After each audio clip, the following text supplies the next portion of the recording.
Bismillahirrahmanirrahim. Assalamualaikum warahmatullahi wabarakatuh. Selamat berjumpa kembali dengan channel kami.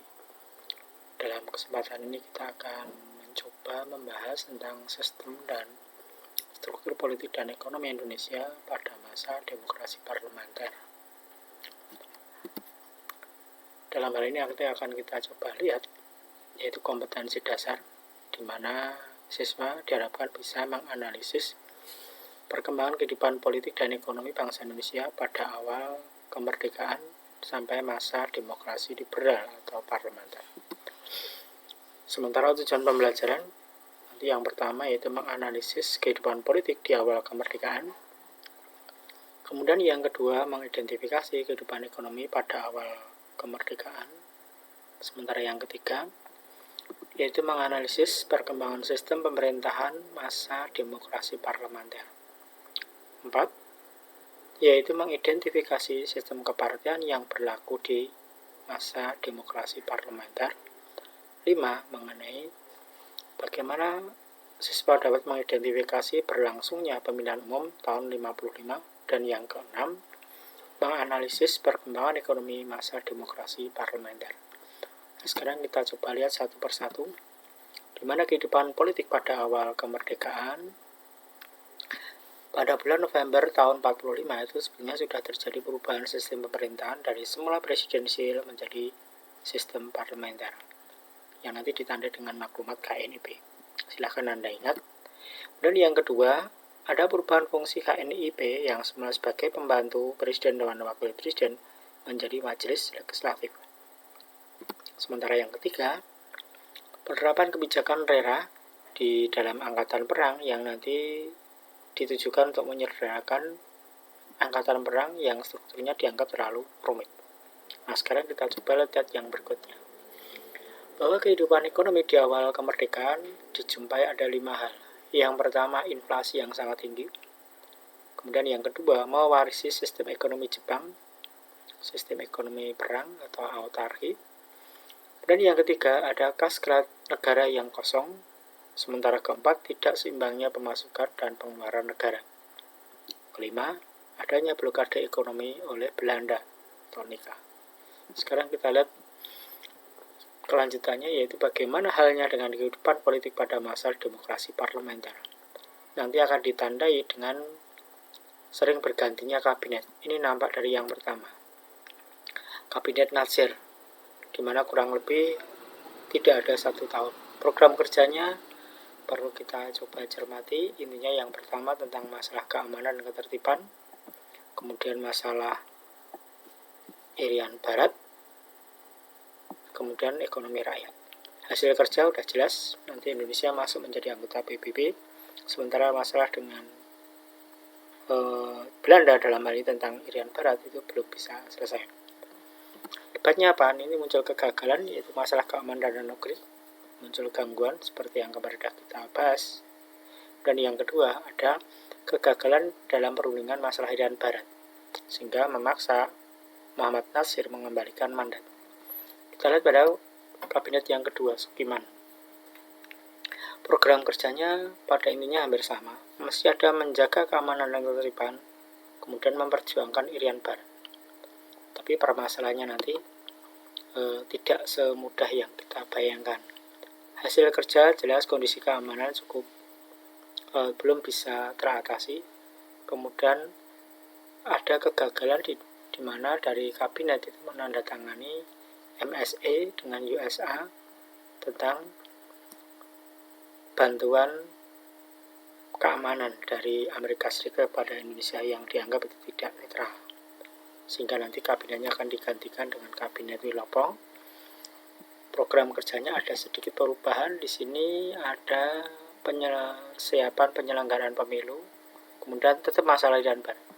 Hasil kerjanya nampak di sini banyak terjadi munculnya sentimen kedaerahan, kemudian ada konflik dalam angkatan darat, ada peristiwa Tanjung Morawa. Kegagalan dari kabinet ini nanti akan muncul mosi tidak percaya dari pihak oposisi yang nanti diakhiri dengan pengembalian mandat.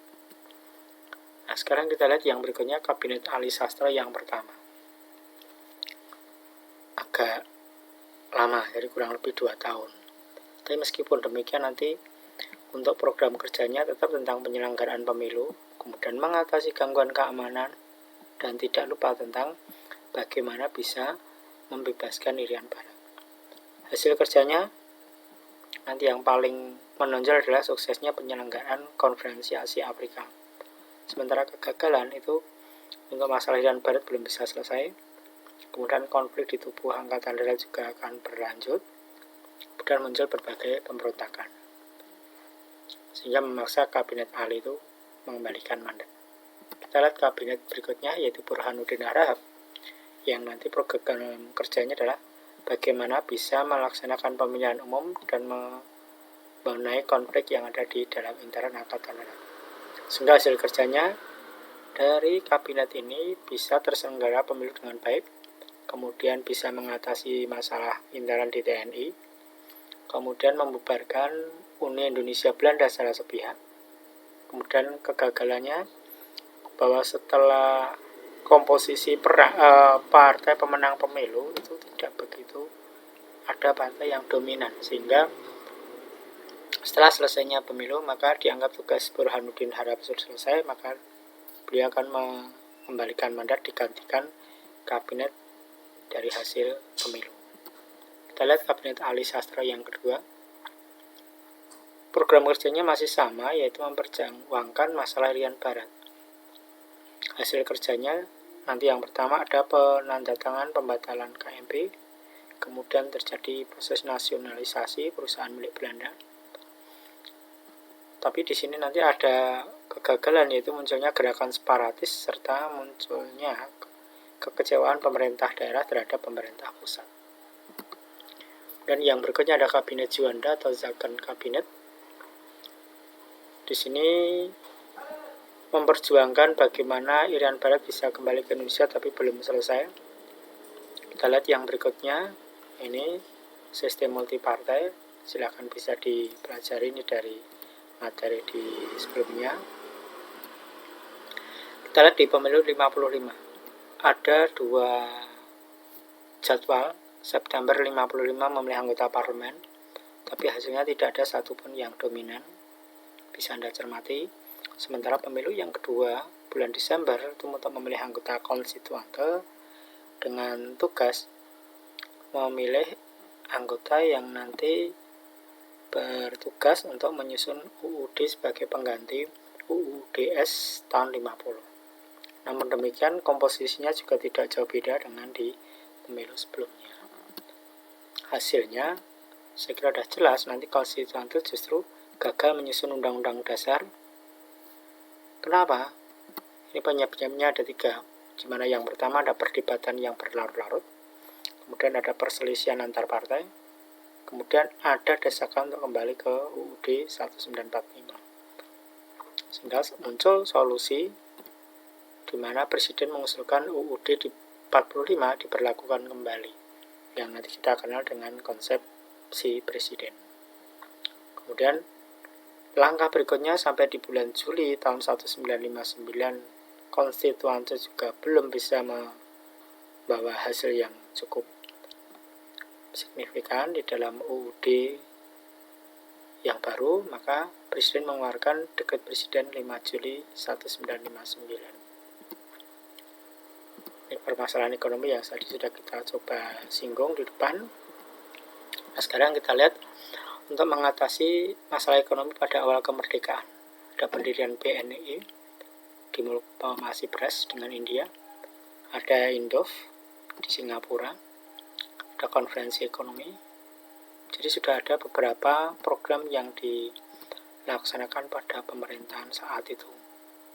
Sementara kita bisa melihat di masa demokrasi liberal, nanti ada pemikir diantaranya ada Sumitro Djayatikusumo, nanti akan mencoba mengembangkan bahwa perekonomian saat itu tidak bisa berkembang karena pengaruh ekonomi kolonial yang masih sangat kuat, sehingga salah satu caranya yaitu bagaimana memperkuat sistem perdagangan dengan merangkul kaum pribumi dalam rangka mewujudkan munculnya kelas pengusaha pribumi.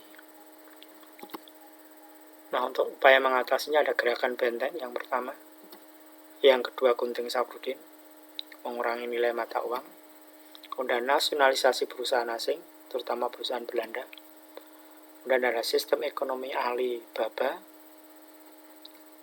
kombinasi kerjasama antara pengusaha pribumi yang saat itu belum begitu mampu, diharapkan bisa belajar terhadap para pengusaha Arab dan pengusaha Cina. Dan berikutnya membentuk Biro Perancang Nasional. Demikian materi yang bisa kita sampaikan dalam kesempatan ini. Untuk lebih lanjut silahkan Anda bisa browsing di internet, bisa Anda pelajari lebih lanjut. Sementara yang buku yang bisa kita rekomendasikan diantaranya yang pertama buku Sejarah Indonesia jilid 3 untuk SMA. Kemudian yang kedua buku G. Mujanto Indonesia dalam abad 20 jilid 2. Kemudian ada buku dari MCI Reclap Sejarah Indonesia Modern tahun 1200 sampai 2008. Demikian yang bisa kita sampaikan, ada kurang lebihnya mohon maaf. Nanti kita berjumpa kembali pada video pembelajaran yang lain pada channel yang sama. Billahi taufiq wal hidayah. Wassalamualaikum warahmatullahi wabarakatuh.